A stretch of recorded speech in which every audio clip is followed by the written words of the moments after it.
Bonjour à tous. Donc l'interview d'aujourd'hui, ce sera avec Christian Latulippe.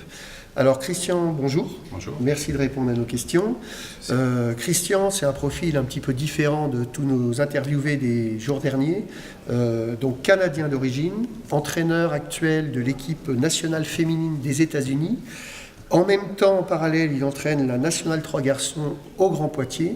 Et pour les initiés, on l'a croisé depuis déjà un paquet d'années, aussi bien à Toulouse sur la D1 féminine qu'au Pouzin en Nationale 2 et qu'à la Motte-Cervelex en Savoie en D2 à l'époque. C'est ça. Donc encore une fois, merci de répondre à nos questions. Je vais te poser notre première question. On souhaiterait savoir pourquoi tu entraînes. Pourquoi j'entraîne Pour moi, j'ai découvert le handball autour de l'âge de 13 ans. Comme tout bon Canadien, on est avec des patins, donc on fait du hockey sur glace. Et je n'étais pas assez bon pour aller dans les hauts niveaux de hockey. Et à 13 ans, j'ai découvert le handball et ça me plaisait pas mal parce que c'était rapide, on pouvait marquer des buts et on pouvait aussi donner des coups, de fight. un peu de voilà, on pouvait faire plus que le basket, voilà. Donc, et du coup, de fil en aiguille, les personnes qui m'ont entraîné ont reconnu peut-être en moi des qualités de leader et de meneur d'hommes. Donc, ils m'ont vite donné un petit collectif à entraîner. Et dès l'âge de 16 ans, donc j'ai entraîné des plus jeunes et depuis, je n'ai jamais arrêté. Donc, aujourd'hui, en train de ma 30e année en tant qu'entraîneur et c'est une passion pour moi. Donc, et qui est devenu un métier aussi. Qui est devenu un métier, c'est une passion. Donc j'adore me retrouver sur le 40-20, de partager un projet sur une année, un projet de jeu, d'avoir des objectifs d'équipe, d'essayer de les atteindre. Et c'est un réel plaisir et ce n'est pas un fardeau pour moi de me retrouver sur le terrain et de partager ma passion avec d'autres. Quelle formation as-tu suivi? J'ai eu une formation d'entraîneur au Canada, donc j'ai fait tous les niveaux d'entraîneur au Canada. Donc nous, c'est en 5 niveaux, de niveau 1 à niveau 5 qui permettait d'entraîner les équipes nationales au Canada. Et à mon arrivée en France en 2007, je me suis mis au cursus français et j'ai refait dans le fond toute la formation DE, donc l'année complète, le DES qui permet d'entraîner sur du plus haut niveau, et ainsi que les niveaux d'entraîneur, la fédérale.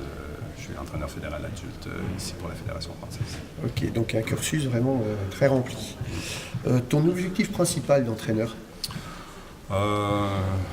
Mon objectif principal, aujourd'hui, c'est d'essayer de continuer de vivre de ce métier, de continuer de vivre de cette passion, que ce soit au niveau international avec les équipes des États-Unis ou éventuellement sur des équipes de club, à amener des projets, faire grandir des projets de club pour éventuellement les amener au plus haut niveau possible et faire ça dans une cohérence et on va dire une logique de club, faire avancer des projets, donc faire amener du succès, partager cette passion. Et voilà.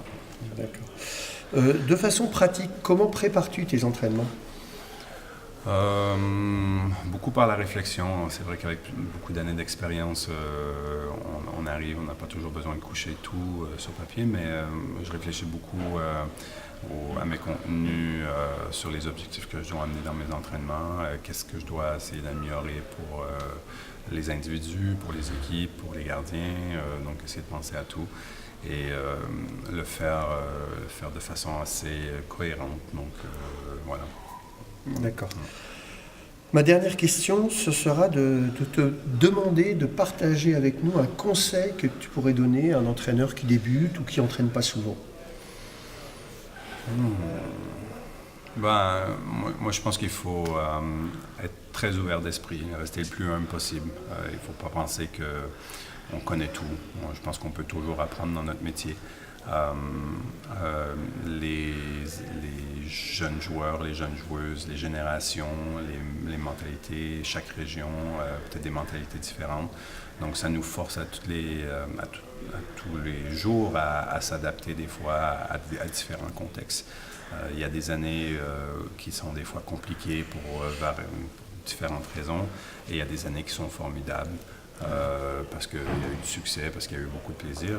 Oui, puis l'osmose a bien pris, quoi. Voilà, l'osmose a bien pris et il faut savoir se remettre en question dans les mauvais ou dans les bons moments et continuer d'avancer. Et des fois, s'inspirer, n'ayez pas peur de travailler, d'essayer des choses, n'ayez pas peur de pousser, de regarder ce qui se fait ailleurs, de partager avec d'autres personnes aussi, de demander, donc aller chercher des points de vue. À la fin, les entraîneurs prennent leurs décisions et les assument. Mais moi, je pense que c'est un beau métier et qu'il faut savoir être curieux, motivé et un peu s'amuser, quoi.